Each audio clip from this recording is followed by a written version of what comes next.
Good morning बच्चों, स्वागत है आप सभी का साइंस क्लासेस में। और आज हम लोग, मैंने जैसा कि पिछली वीडियो में कहा था, एक प्रैक्टिस सेशन मैं ज़रूर करूंगी। तो आज हम लोग हमारे उस प्रैक्टिस सेशन के साथ तैयार हैं। आज मैं बेसिकली एल्केन्स और एल्काइंस के ऊपर कुछ हमारे पास में हाइड्रोकार्बन्स लूँगी, जिनके हम लोग IUPAC नेम देखने की प्रैक्टिस करेंगे, ठीक है, लिखने की प्रैक्टिस करेंगे बेसिकली। सो जो बच्चे आज नए जुड़ रहे हैं उनके लिए मैं कोशिश करूँगी कि मैं काफ़ी हद तक और डिटेल में समझा सकूँ कि क्या क्या हम लोग पढ़ रहे हैं, लेकिन मैं हर एक रूल वापस नहीं समझा सकती और मैं कुछ टर्म्स वापस नहीं समझा सकती, बिकॉज फिर वीडियो बहुत लेंदी हो जाएगा। तो वो सब मैंने पहले ही समझा के रख रखा है। प्लेलिस्ट का लिंक मैंने डिस्क्रिप्शन में दे दिया है, GOC की प्लेलिस्ट का, वो आप लोग देख सकते हैं। और अगर आप लोग पूरा सीरीज में देखेंगे तो आप लोगों को बिल्कुल अच्छे से समझ आएगा, ठीक है।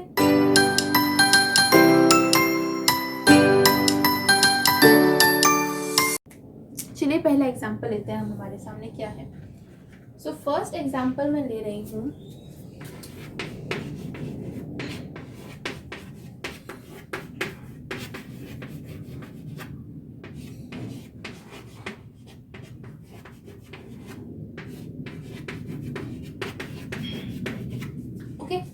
ये मेरा फर्स्ट एग्जाम्पल है, आप देख सकते हो।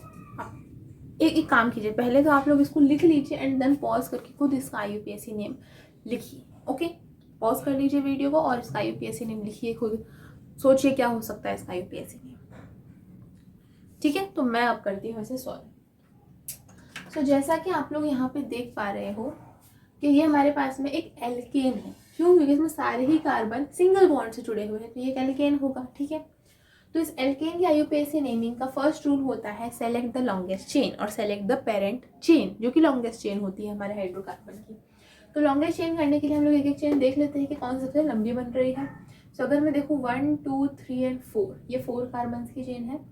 1 2 3 4 5, ये 5 कार्बन की चेन है। सिमिलरली अगर मैं इधर से भी आऊँगी तो 1 2 3 4 5, ये भी 5 कार्बन की चेन है। और 1 2 3 4 कार्बन की, 1 2 3 4, ये भी 4 कार्बन। तो अभी तक हमारे पास 4 और 5 कार्बन की चेन मिली है, इसमें 5 कार्बन की चेन हमारी बड़ी चेन होगी। लेकिन एक और चेन यहाँ पे बन रही है, ध्यान से देखो। 1 2 3 4 5 6, ये 6 कार्बन की चेन बन रही है।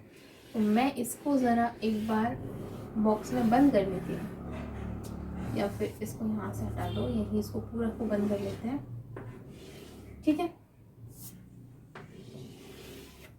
ठीक है, ये देखिए, ये वाली जो चेन है हमारे पास में 1 2 3 4 5 6, इसमें टोटल 6 कार्बन आ रहे हैं, जो कि मैक्सिमम है। तो ये हमारी पेरेंट चेन बनेगी और ये जो 2 CH3 ग्रुप रह गए, ये हमारे सब्स्टिट्यूएंट ग्रुप बन जाएंगे। क्या बन जाएंगे? सब्स्टिट्यूएंट ग्रुप, ठीक है। आई बात समझ में? इतना हमें समझ आया। अब हमें करनी पड़ेगी नंबरिंग। सेकेंड काम आता है हमारे पास नंबरिंग का। तो नंबरिंग में हम लोग देखते हैं कि हमारे सब्स्टिट्यूएंट ग्रुप्स को कम नंबर मिले, यानी उनका जो लोकेंट हो वो कम नंबर का कार्बन हो, ना कि ज़्यादा नंबर का।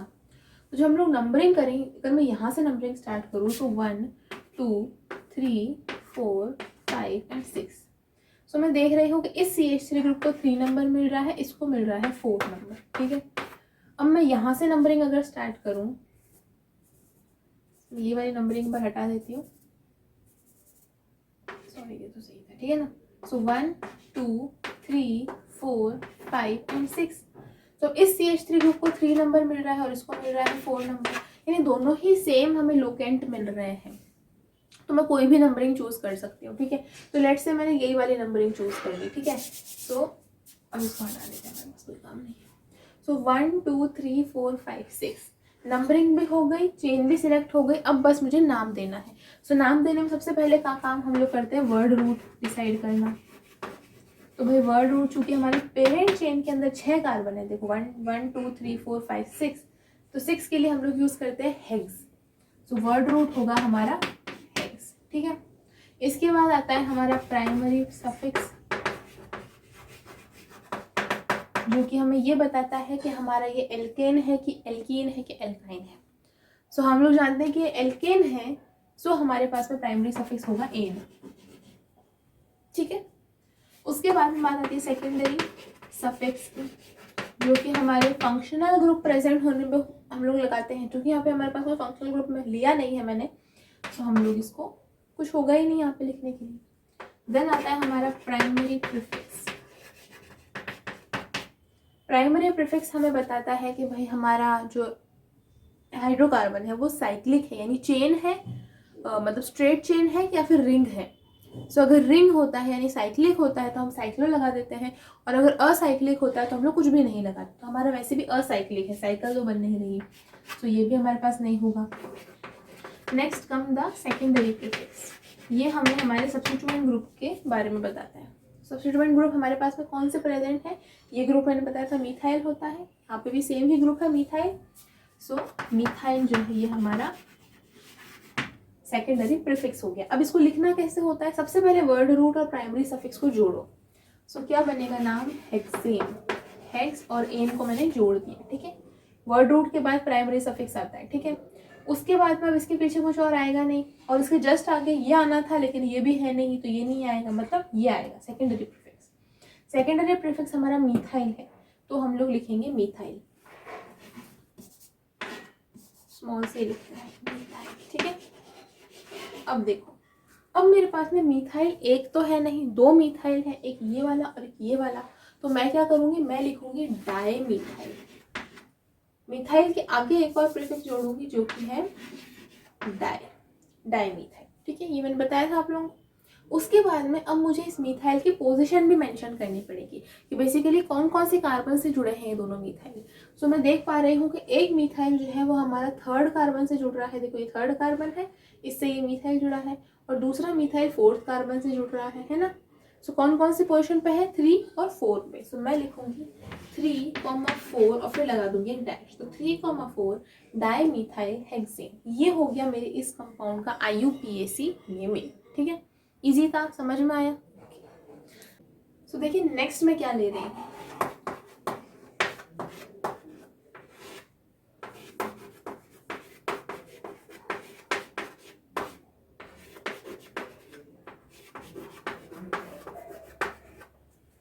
अब आप कहोगे कि मैम ये क्या स्ट्रक्चर है? देखिए एग्जाम में ज़रूरी नहीं कि यहाँ पे बॉन्ड बनाए हुए दिखाए जाएं, ठीक है। डायरेक्ट CH2CH हमने C यहाँ पे लिख दिए हैं, ठीक है। बॉन्ड का हमने यहाँ पे मेंशन नहीं किया है, मतलब यहाँ पे बॉन्ड है, लेकिन ये भी एक लिखने का तरीका होता है जिसमें हम लोग बॉन्ड मेंशन नहीं करते ताकि थोड़ा सा हमारा जो स्ट्रक्चर है थोड़ा कॉम्पैक्ट हो जाए। बेसिकली यही इसका काम होता है, ठीक है। आई बात समझ में हमारे पास में? सो हम लोग क्या कर रहे हैं, यहाँ पे बॉन्ड हटा दे रहे हैं। अब आप लोग क्या कर सकते हो, आप लोग कन्वीनियंस के लिए, कन्फ्यूजन ना हो, प्रैक्टिस कर रहे हैं, सो अभी तो हमें थोड़ा धीरे धीरे सीखना पड़ेगा। सो इसको ओपन कर लो, यानी हम जैसे नॉर्मली स्ट्रक्चर बनाते हैं वैसा बना लो। अब ध्यान से देखो, यहाँ C लिखा है और यहाँ CH3 होल थ्राइस है, यानी ये 3 CH3 के मॉलिक्यूल हैं। ध्यान से देखो, ठीक है। और किससे जुड़े हैं? इस कार्बन से जुड़े हुए हैं। सो ये एक C और इससे 3 CH3 जुड़े हुए हैं, कुछ इस तरह से, ठीक है। अब इस C के बाद एक CH2 आ रहा है, यानी यहाँ एक CH2 जुड़ा है। फिर इसके बाद एक और CH2 आ रहा है, यानी यहाँ एक CH2 जुड़ा है। फिर CH है जिससे एक CH से ग्रुप जुड़ा है, ठीक है। फिर एक CH2 है एंड अगेन एक CH से जुड़ा है, ओके, ठीक है। अब इसको आप लोग नाम दे लो, ठीक है। तो कैसे देंगे नाम? सबसे पहले वही काम करेंगे। एल्केन है ये पूरा, तो हम लोग एक लॉन्गेस्ट चेन सेलेक्ट करेंगे। सो 1 2 3 4 5 6 7, ओके। 1 2 3 4 5 6 7, ओके। 1 2 3 4 5 6 7, सेम ही 7 कार्बन्स की आ रही है। तो मुझे क्या करना पड़ेगा, अगर मेरे पास सेम नंबर ऑफ कार्बन्स की लॉन्गेस्ट चेन बने, मतलब मेरे पास 3-4 ऑप्शन हो, तो उसमें से कौन सा ऑप्शन मैं चूज करती हूँ? जिसके अंदर नंबर ऑफ सब्स्टिट्यूएंट ग्रुप मुझे ज़्यादा मिले, ठीक है। सो अगर मैं ये वाली चेन सेलेक्ट करती हूँ, स्ट्रेट चेन दिख रही है ये वाली, ये चेन अगर मैं सेलेक्ट करूँ, मैं ड्रॉइंग कर देती हूँ, आप लोगों को कन्फ्यूजन नहीं होगा। ये चेन अगर मैं सेलेक्ट कर लूँ, ठीक है, तो मैं देख पा रही हूँ कि इस चेन से 3 ग्रुप बाहर रह रहे हैं, एक CH3 ये, एक CH3 ये और एक CH3 ये, ठीक है। यानी 3 सब्स्टिट्यूएंट मिल रहे हैं। अब अगर मैं ये चेन सेलेक्ट ना करके, जैसे मैं ये चेन अब सेलेक्ट ना करूँ, ठीक है, और मैं ये वाली चेन सेलेक्ट करूँ इस तरह, ठीक है, तो भी मैं देख रही हूँ कि 3 ही ग्रुप चेन से बाहर रह रहे हैं, एक ये और एक ये। और इसी तरह अगर मैं ये ऊपर वाली चेन सेलेक्ट करूँगी तो भी 3 ही ग्रुप रहेंगे, ठीक है। ये बात आप लोगों को समझ आई? सो मैं कोई भी चेन सेलेक्ट कर सकती हूँ क्योंकि तीनों ही चेनों में मुझे number of substituent group same मिल रहे हैं, जो कि 3, ठीक है। तो लेट्स से मैंने यही वाली चेन सेलेक्ट कर ली। अब बारी आती है नंबरिंग करने की। सो नंबरिंग अगर मैं यहाँ से स्टार्ट करूँ 1 2 3 4 5 6 एंड 7, ठीक है, 7 कार्बन की चेन है।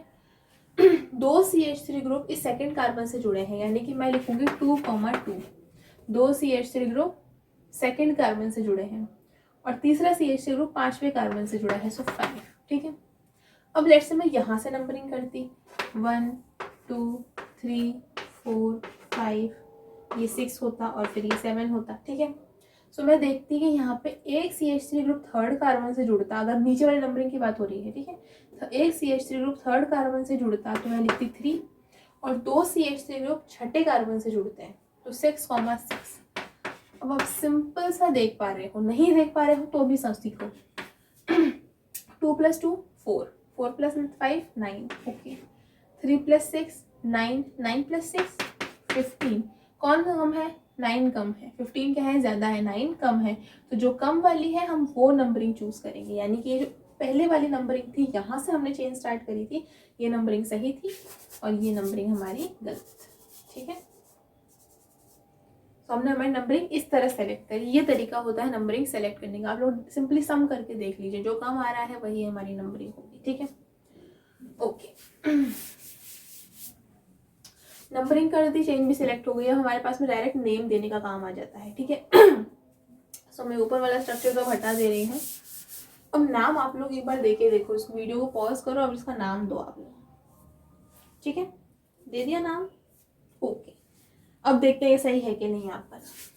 सो वर्ड रूट हम लोग सबसे पहले सेलेक्ट कर रहे हैं, ठीक है। तो वर्ड रूट हमारे पास में 7 कार्बन की चेन है, सो वर्ड रूट होता है हेप्ट, ठीक है। हेप्ट हो गया, ओके। अब बात आती है हमारे प्राइमरी सफिक्स की। सो चूंकि हमारा एल्केन है, सिंगल बॉन्डेड है सारे कार्बन, एल्केन है, तो प्राइमरी सफिक्स होगा हमारा एन, ठीक है। सेकेंडरी सफिक्स फंक्शनल ग्रुप के लिए यूज होता है। हमारे यहाँ कोई फंक्शनल ग्रुप है क्या? नहीं है, तो वो यूज नहीं होगा। प्राइमरी प्रीफिक्स असाइक्लिक और साइक्लिक के लिए यूज होता है, तो हमारा असाइक्लिक ही है वैसे भी, तो प्राइमरी प्रीफिक्स भी यूज नहीं होगा। डायरेक्ट चलते हैं सेकेंडरी प्रीफिक्स के ऊपर, जो कि हमारे पास में यूज होता है हमारे सब्स्टिट्यूएंट ग्रुप के लिए, जो कि हमारे पास में 3 प्रेजेंट है, CH3 CH3 CH3, तीनों ही क्या है? मीथाइल है, ठीक है। सो मीथाइल, ओके। अब नाम दे देते हैं। सबसे पहले वर्ड रूट और प्राइमरी सफिक्स को जोड़ो। सो ये हो गया हेप्ट और एन, हेप्टेन, ठीक है। अब सेकेंडरी प्रीफिक्स को लिखो, तो क्या है हमारा? मीथाइल है, मीथाइल। लेकिन क्या मीथाइल एक ही है? नहीं, 3 है, 1 2 3। सो क्या लगाएंगे? ट्राई लगाएंगे। इस बार क्या लगाएंगे? ट्राई लगाएंगे, ठीक है। तो ट्राई मीथाइल, ठीक है, हेप्टेन, ओके। अब इनकी पोजीशन भी मेंशन करनी पड़ेगी, बाबा कौन सी पोजीशन पे प्रेजेंट है ये तीनों मीथाइल। सो 2 मीथाइल तो प्रेजेंट है सेकेंड कार्बन पे और 1 मीथाइल प्रेजेंट है फिफ्थ कार्बन पे। तो मैं लिखूंगी 2, 2, 5 और फिर लगाऊंगी डैश। दिख रहा है? यहाँ लिख दूँ वापस, देखो 2, 2, 5 dash try methyl heptane, okay. आया समझ में? हेप्टेन यहाँ से आया, मीथाइल यहाँ से आया। ट्राई क्यों लगाया? क्योंकि 3 मीथाइल थे। फिर कौन कौन सी पोजीशन पे है? 2 पर है, 2 पर है और 5 पर है, फिर एक डैश लगाना है बीच में। तो ये होगी इसके कंपाउंड की IUPAC नेम। आई बात समझ में? अच्छा लगा एग्जाम्पल? नेक्स्ट एग्जाम्पल पे चलते हैं, चलो।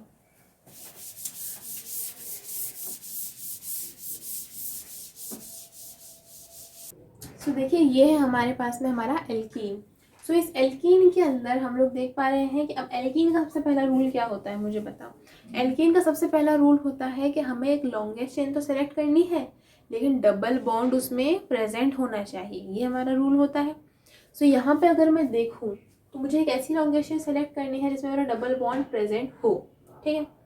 सो 1 2 3 4 5 6 7, ओके। मैं सही गिन रही हूँ? हाँ, ठीक है, 7। ये 7 कार्बन की चेन है और डबल बॉन्ड भी इसके अंदर आ रहा है, ठीक है। दूसरी चेन हो सकती है 1 2 3 4 5 एंड 6। देखो C2H5 है, दैट मीन्स ये क्या है? ये CH2CH3 इथाइल ग्रुप ही है, लेकिन मैंने कंबाइन करके लिखा है तो C2H5 बन रहा है, ठीक है। यहाँ पे कंफ्यूज नहीं होना। C2H5 यानी 1 2 3 4 5 एंड 6 कार्बन्स की। और इसके अलावा कोई और ऐसी चेन नहीं है जिसमें डबल बॉन्ड भी इंक्लूड हो जाए और कार्बन भी 7 से ज़्यादा हो, तो ऐसा नहीं हो रहा। यानी कि मेरी लॉन्गेस्ट चेन ये चेन है जिसमें डबल बॉन्ड भी प्रेजेंट है, तो ये मैंने सेलेक्ट कर लिया। ठीक है, अब मुझे नंबरिंग देनी है। अब मैं नंबरिंग कहाँ से दूंगी? तो नंबरिंग के लिए मुझे ये देखना पड़ेगा कि मेरे डबल बॉन्ड को कहाँ से कम नंबर मिल रहा है। क्या कह रही हूँ मैं? डबल बॉन्ड को कहाँ से कम नंबर मिल रहा है। एक होता है सब्स्टिट्यूएंट ग्रुप, ठीक है, और एक होता है फंक्शनल ग्रुप।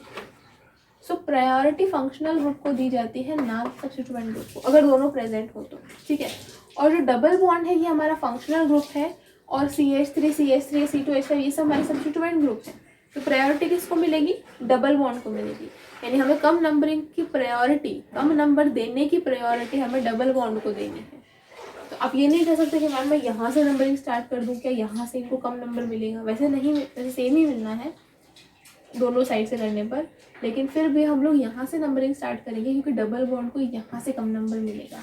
So 1 2 3 4 5 6 and 7।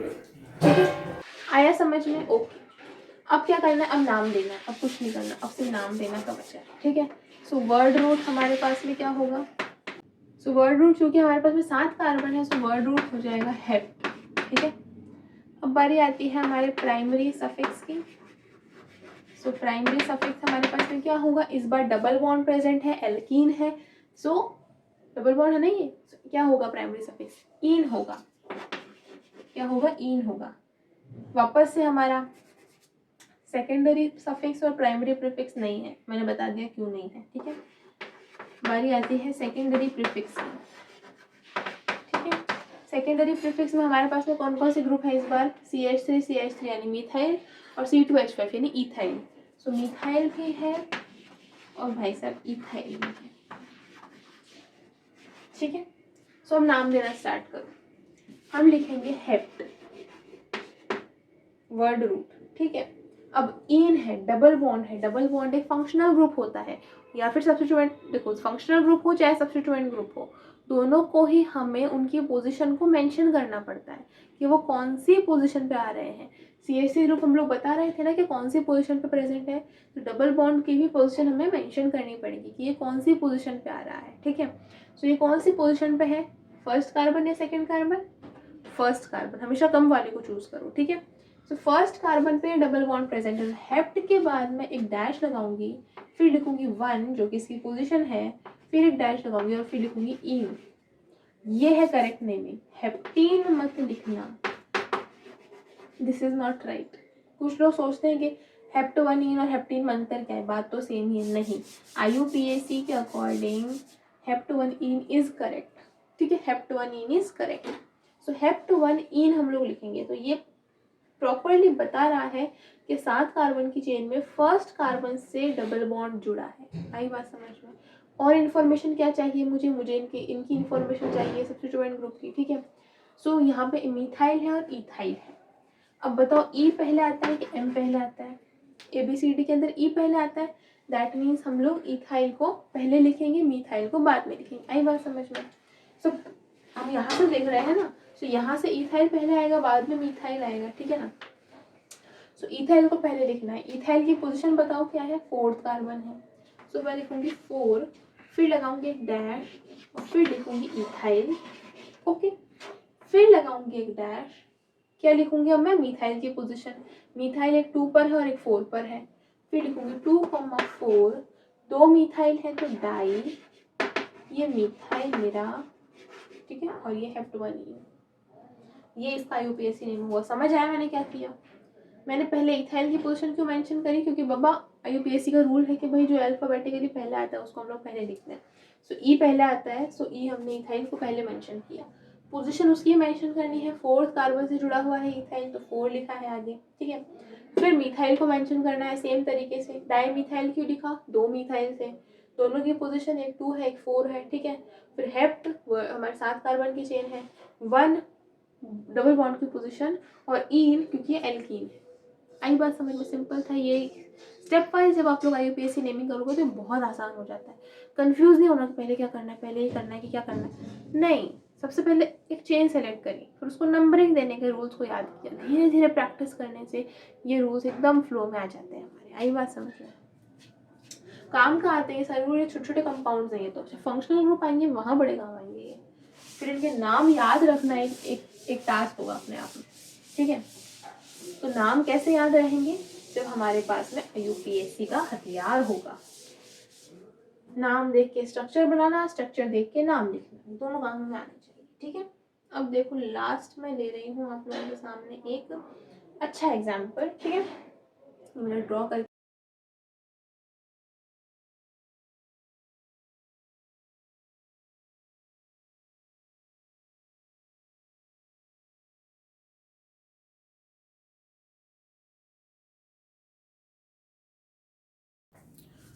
इसको नाम कैसे देंगे हम लोग?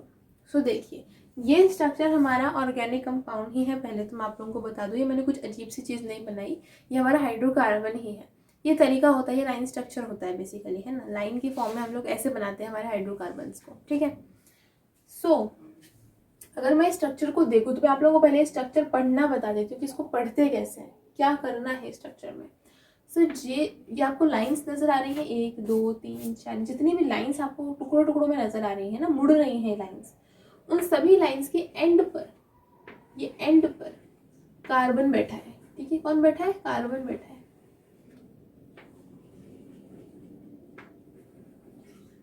जो जो एंड है लाइंस के, दोनों एंड, इन पे कार्बन बैठा हुआ है, ठीक है। अब कार्बन से उसके वैलेंसी के अकॉर्डिंग हाइड्रोजन भी बैठा होगा, तो उसको तो बनाने की बिल्कुल जरूरत नहीं है। कार्बन है मतलब हाइड्रोजन तो होगा ही वहाँ पे, और हाइड्रोजन किसके अकॉर्डिंग होगा भाई? कार्बन की जितनी वैलेंसी खाली होगी उसके अकॉर्डिंग हाइड्रोजन बैठा होगा, ठीक है। अब देखो, ये एक लाइन रिप्रेजेंट कर रही है सिंगल बॉन्ड को, ठीक है। अगर 2 लाइन होती यहाँ पे तो डबल बॉन्ड होता। अब देखो यहाँ पे 3 लाइन है, दैट मीन्स ये क्या है? ट्रिपल बॉन्ड है, ठीक है। इतनी बात आई समझ? ओके। अब मैं स्ट्रक्चर को जरा आप लोगों के सामने खोल के दिखा देती हूँ कैसे है ये स्ट्रक्चर। सो ये ऑरेंज वाला कार्बन है ना, ये ऑरेंज वाला डॉट, ये एक कार्बन को रिप्रेजेंट कर रहा है, ठीक है। उसके बाद में एक सिंगल बॉन्ड प्रेजेंट है, फिर एक और कार्बन है, फिर एक सिंगल बॉन्ड प्रेजेंट है और फिर एक और कार्बन है, फिर एक देखो टेढ़ा मेढ़ा बनाया है, पर आप स्ट्रेट भी बना सकते हो, कोई प्रॉब्लम नहीं है। सो ये एक सिंगल बॉन्ड है, फिर ये वाला कार्बन है। अब इस कार्बन से एक और ब्रांच निकल रही है यहाँ पे, यहाँ एक कार्बन प्रेजेंट है, फिर उससे एक और कार्बन जुड़ा हुआ है, और फिर उससे एक और कार्बन जुड़ा हुआ है, ठीक है। वापस आ जाओ इस कार्बन के ऊपर, ये आगे एक और कार्बन से जुड़ रहा है, ये और आगे एक और कार्बन से जुड़ रहा है, वो कार्बन ट्रिपल बॉन्ड बना रहा है, ये देखो बने यहाँ पे, ये कहाँ? यहाँ पे कार्बन है, ठीक है, और ये फिर आगे एक और कार्बन से जुड़ रहा है। बस इतना बना दिया ना। उसके बाद में फिर वैलेंसी तो कंप्लीट करनी है कार्बन की। सो यहाँ पे 3 आएगी, यहाँ पे 2, सॉरी 2, यहाँ भी 2, 1 2 3, CH2, 1 2 3 4 कम कंप्लीट हो गई, इसकी भी कंप्लीट हो गई, CH3, ठीक है। यहाँ पे देख लो CH2, CH3।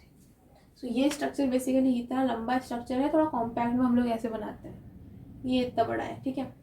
अब क्या करना है? अब वही काम करना है बेसिकली, हमें लॉन्गेस्ट चेन सेलेक्ट करनी है जिसमें हमारा ट्रिपल बॉन्ड भी प्रेजेंट हो, क्योंकि ये एल्काइन का एग्जांपल है, ठीक है। तो ट्रिपल बॉन्ड प्रेजेंट होना चाहिए हमारे पास में। सबसे लंबी मेरे को ये चेन नजर आ रही है अभी तो एक बार काउंट करके देखते हैं, 1 2 3 4 5 6 7 8 कार्बन की, 1 2 3 4 5 6 7 8, ये भी 8 कार्बन की। सो मुझे दिख रहा है कि दोनों ही चेन 8 कार्बन की है, तो मैं कोई भी चेन सेलेक्ट कर सकती हूँ। सो लेट्स से मैंने ये वाली चेन सेलेक्ट करी, स्ट्रेट वाली, ठीक है। अब देखो, एक सब्स्टिट्यूएंट ग्रुप प्रेजेंट है यहाँ पे और एक ट्रिपल बॉन्ड प्रेजेंट है यहाँ पे। अभी मैंने आप लोगों को बताया कि ट्रिपल बॉन्ड एक फंक्शनल ग्रुप है, ये एक सब्स्टिट्यूएंट ग्रुप है। प्रायोरिटी किसकी ज़्यादा होती है? फंक्शनल ग्रुप की ज़्यादा होती है, यानी कम नंबर देने की प्रायोरिटी किसकी ज़्यादा होती है? फंक्शनल ग्रुप की ज़्यादा होती है। तो कम नंबर हमें फंक्शनल ग्रुप को देना है, सब्स्टिट्यूएंट ग्रुप की प्रायोरिटी बाद में आती है। आई बात समझ में?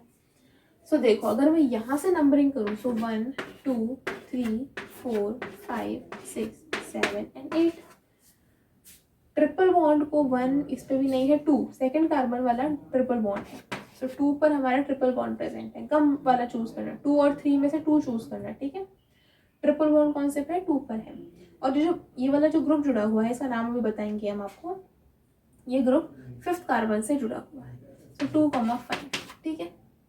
अब अगर मैं यहाँ से नंबरिंग करती तो क्या होता, 1 2 3 4, ये ग्रुप 4 से जुड़ता, 5 6, ये ग्रुप ये ट्रिपल बॉन्ड 6 से जुड़ता, यानी मेरे पास में बनता 4,6 का रेशियो, मतलब 4,6 का पेयर। 2 + 5 होता है 7, 4 + 6 होता है 10। कौन कम है, 7 कम है, तो 7 वाली नंबरिंग चूज करनी है, सिंपल। ठीक, आ रहा है ना, समझ में आ रहा है ना। मैं बता क्या रही हूँ, मैं बता रही हूँ कि बेसिकली हम लोग कहाँ से नंबरिंग कर रहे हैं, जहाँ से हमारे लोकेंट को कम नंबर मिले, ठीक है। लोकेंट क्या होता है, अब देखो ये तो आप लोगों को पिछले वीडियो में समझना पड़ेगा, जब मैंने एल्कीन्स एल्काइंस और उनकी एल्केन्स की IUPAC नेमिंग समझाई थी, तब मैंने आप लोगों को लोकेंट वगैरह क्या होते हैं सब समझा दिया था। अभी मैं प्रैक्टिस करवा रही हूँ, दैट मीन्स आप लोग वो लेक्चर डेफिनेटली देख के आए होगी, ठीक है। सो यहाँ से नंबरिंग क्यों स्टार्ट करी, क्योंकि यहाँ से हमारे इस ग्रुप को कम नंबर मिल रहा था, यहाँ से करते हैं तो 6th नंबर मिलता है, जो हमें नहीं चाहिए, 2nd नंबर चाहिए। आई बात समझ में। अब देखो, अब नंबरिंग, अब नेमिंग करनी है, तो वर्ड रूट हमारे पास में क्या है, 8 कार्बन की चेन है, तो वर्ड रूट होता है ऑक्ट, क्या होता है, ऑक्ट, ठीक है। उसके बाद में आता है प्राइमरी सफिक्स। प्राइमरी सफिक्स हमारे पास में इस बार ट्रिपल बॉन्ड प्रेजेंट है, यानी एल्काइन है ये, तो प्राइमरी सफिक्स हो जाएगा आइन, ठीक है। उसके बाद सेकेंडरी सफिक्स और प्राइमरी प्रीफिक्स फिर से नहीं है, आ जाते हैं सेकेंडरी प्रीफिक्स के ऊपर। सेकेंडरी प्रीफिक्स ये वाला ग्रुप, सब्स्टिट्यूएंट ग्रुप, कौन सा ग्रुप है ये, मैंने कहा था एल्काइल ग्रुप। इसमें एल्क जो होता है, ALK, ये आता है हमारे वर्ड रूट से, और पीछे उसके YL लगाना पड़ता है। सो इस चेन को जरा देखो, ये जो चेन आप लोगों को नजर आ रही है, कितने कार्बन है इसमें, 1 2 3, 3 कार्बन है। 3 के लिए वर्ड रूट क्या होता है, प्रॉप, यानी वर्ड रूट प्रॉप हो गया, यानी एल्क की जगह मैं प्रॉप लिख दूँ, प्रॉप लिख दूँ और पीछे आइल लगा दूँ, तो इसका नाम क्या है, प्रोपाइल है। तो हमारा सेकेंडरी प्रीफिक्स है प्रोपाइल, ओके, ठीक है। अब इसको नाम दे देते हैं, सारे काम हमारे हो गए। देखो, सबसे पहले लिखते हैं वर्ड रूट और प्राइमरी सफिक्स को जोड़ के, सो हो गया हमारा ऑक्ट बट ट्रिपल बॉन्ड है, एक फंक्शनल ग्रुप है, इसकी पोजीशन तो मेंशन करो, तो कौन सी पोजीशन पे है ये, 2nd पोजीशन पे है। सो ऑक्ट के बाद डैश, उसके बाद 2, उसके बाद में डैश लगा के आइन लिखेंगे हम लोग, ऑक्ट 2 आइन, ठीक है। उसके बाद सेकेंडरी प्रीफिक्स हो गया, प्रोपाइल है, प्रोपाइल है तो प्रोपाइल लिखो यहाँ पे, प्रोपाइल,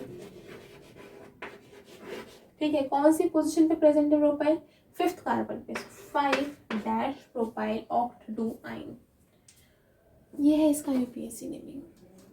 आया समझ में। देखो इस बार मैंने प्रैक्टिस सेशन लिया और कुछ कंपाउंड्स लिए, ठीक है। धीरे धीरे आगे बढ़ेंगे, वो फंक्शनल ग्रुप पे जाने वाले हैं। नेक्स्ट लेक्चर में मैं फंक्शनल ग्रुप पक्का कराने वाली हूँ, फंक्शनल ग्रुप की IUPAC नेमिंग करने का तरीका। काफ़ी लेक्चर्स बनेंगे इसके ऊपर कि मैं एक एक फंक्शनल ग्रुप की अलग अलग IUPAC naming plus common naming दोनों सिखाऊंगी, ठीक है। और प्रैक्टिस भी हम लोग साथ साथ में कर लेंगे, इसमें हम लोग साथ में ही जोड़ लेंगे, क्योंकि आई थिंक मैं एक ही फंक्शनल ग्रुप एक वीडियो में कराऊंगी, तो कुछ प्रैक्टिस भी हम लोग साथ में, हमें टाइम मिल जाएगा करने का, ठीक है। सो आज हम लोगों ने बहुत ही बेसिक कंपाउंड्स की प्रैक्टिस करी, मैंने कोई भी फंक्शनल ग्रुप इनमें ऐड नहीं किया, एकदम स्ट्रेट कार्बन चेन थी, सिर्फ डबल ट्रिपल बॉन्ड जोड़े थे, बहुत सिंपल कंपाउंड्स थे, ठीक है। सो आई होप आप लोगों को ये समझ आया होगा। अगर वीडियो अच्छा लगा हो तो लाइक करें, चैनल को सब्सक्राइब करें, और कोई भी डाउट आता है तो कमेंट बॉक्स में पूछ लें, और डिस्क्रिप्शन के अंदर मैंने आप लोगों को GOC का पूरा प्लेलिस्ट का लिंक दे दिया है। सो थ्रू आउट अगर आप लोगों को देखना हो तो आप लोग वहाँ जाके देख सकते हैं, सारे वीडियोस बेसिक से कॉन्सेप्ट क्लियर हो जाएंगे, बिल्कुल इतनी मेरी गारंटी है। Thank you so much.